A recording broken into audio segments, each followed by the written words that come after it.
Okay, so I was letting the Hypertuffa mix rest while I was gathering up things that we will need.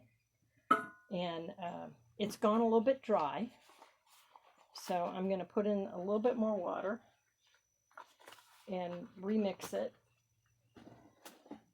See, it's gotten kind of crumbly.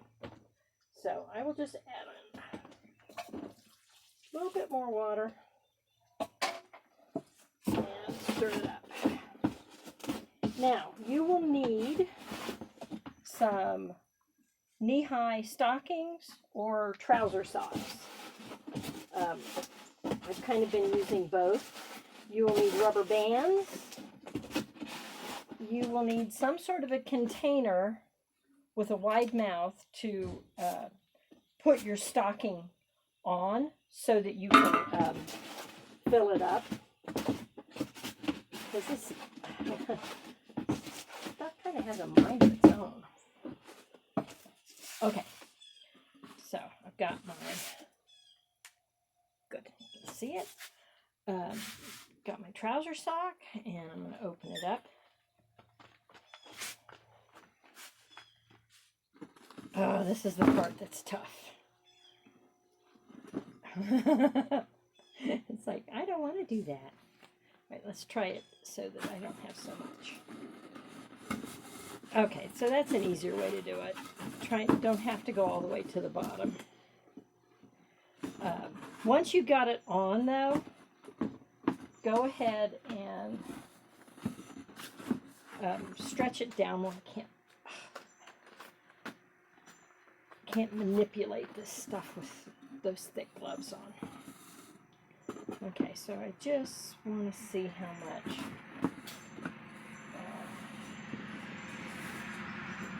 Okay, there we go. Gloves back on.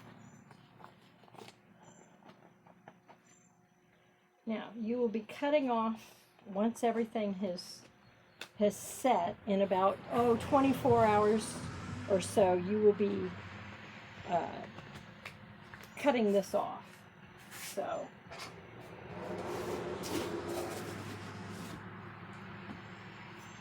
plop.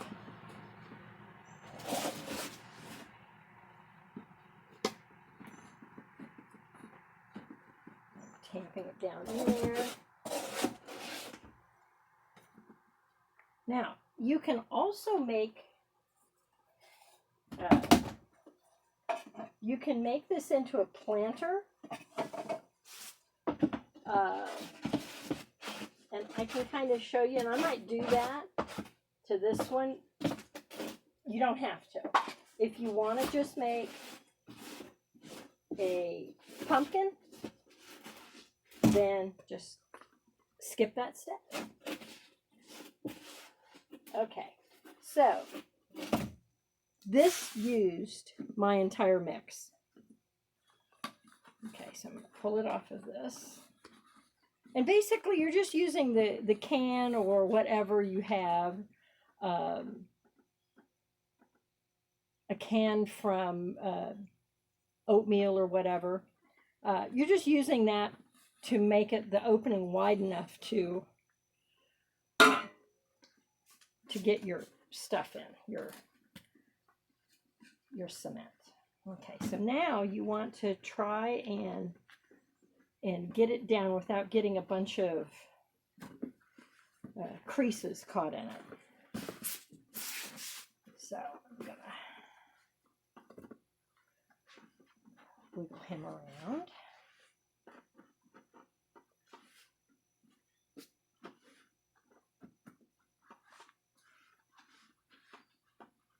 Okay. So now, if you wanted, now see, you can get a couple of pumpkins out of this. As a matter of fact, I think I'm going to cut it off right now. Okay, so if I want to make this into a planter pumpkin, I could put this in here and just kind of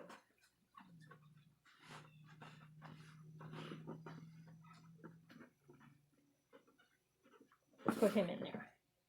You kind of want him to stay centered.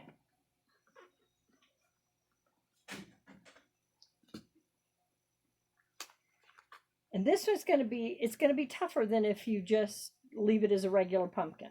If you just want to make it into a regular pumpkin, you would just take your stocking and put a knot in it, a low knot in it, and then that way your concrete is contained and you can manipulate it a little bit easier. But let's try this. Also watch out because it gets you. Okay. So you want to kind of be careful how you position your rubber bands. And I'm going to put this one, try and put it like right there.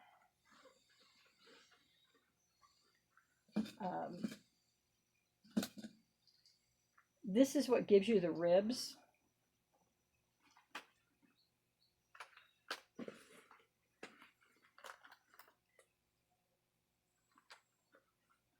So you want to make them kind of equidistant so that your ribs are pretty even.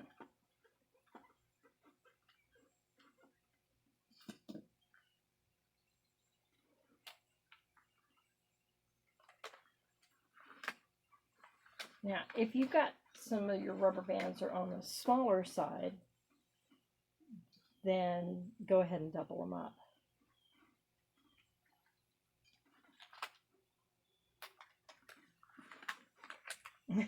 And this is messy. I now have concrete all over me. But you can kind of see where it's going. I just use rubber bands that I had. Honestly, I wish that I had kind of thicker rubber bands, and mine are all different sizes too. So, okay. So there I'm starting to get my ribs, but I think I'm going to take my gloves off. This one is giving me nice ribs. So I think I'm going to try and find some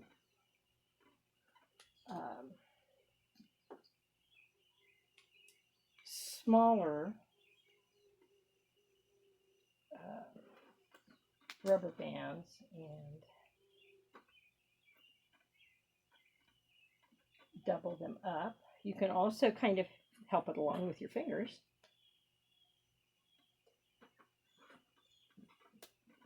Now, if you're using multiple rubber bands, try and keep them one on top of the other. And then, okay, so I'm just kind of doing some indenting.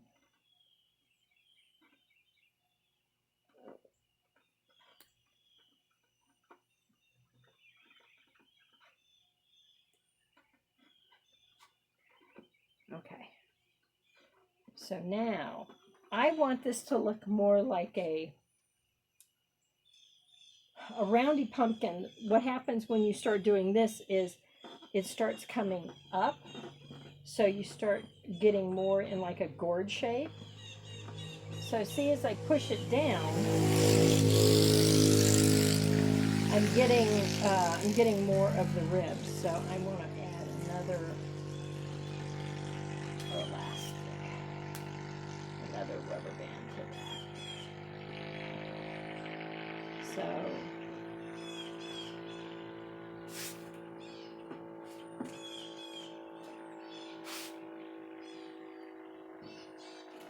now, I'm going to drop this onto the concrete so that I know that it is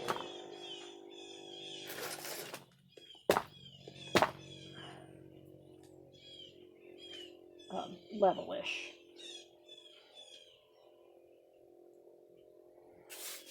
Okay, so that is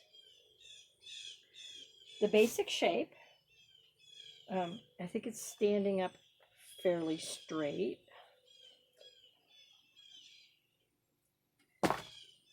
Um,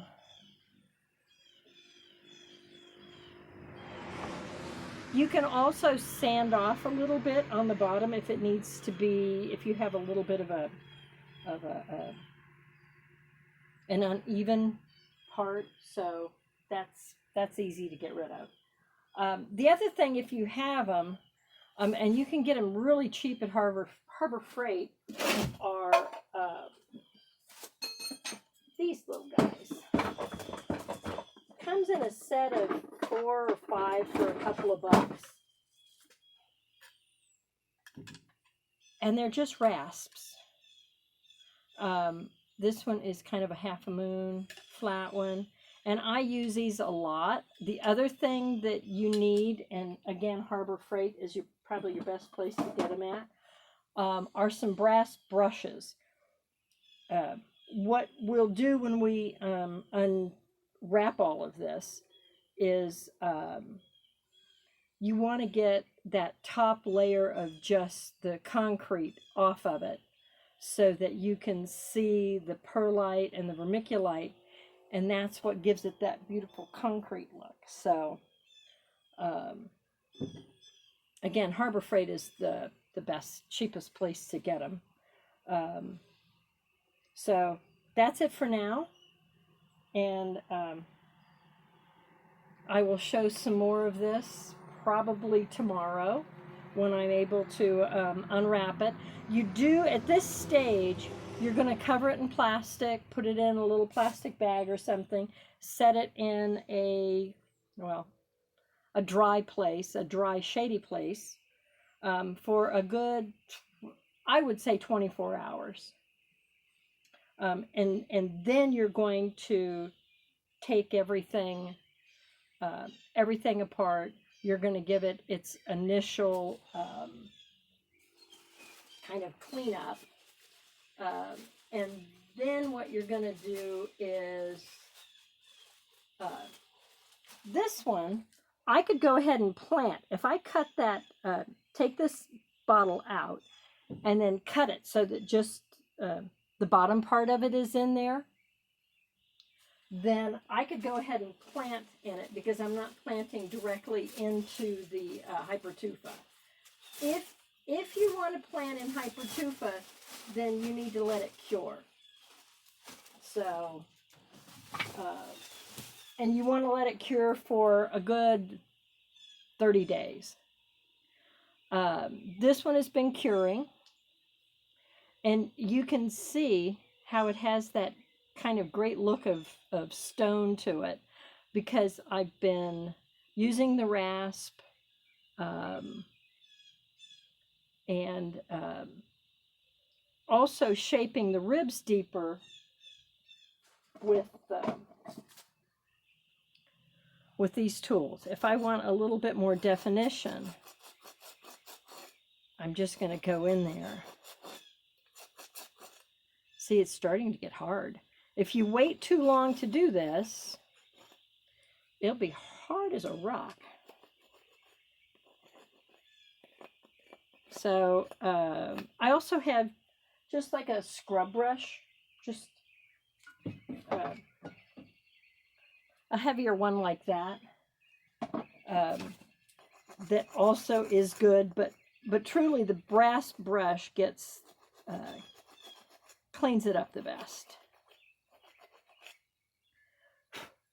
So this is the top, and what I will wind up doing with this is making a stem out of something. Now, whether I make it out of Hypertuffa and stick it in there, I don't know, maybe.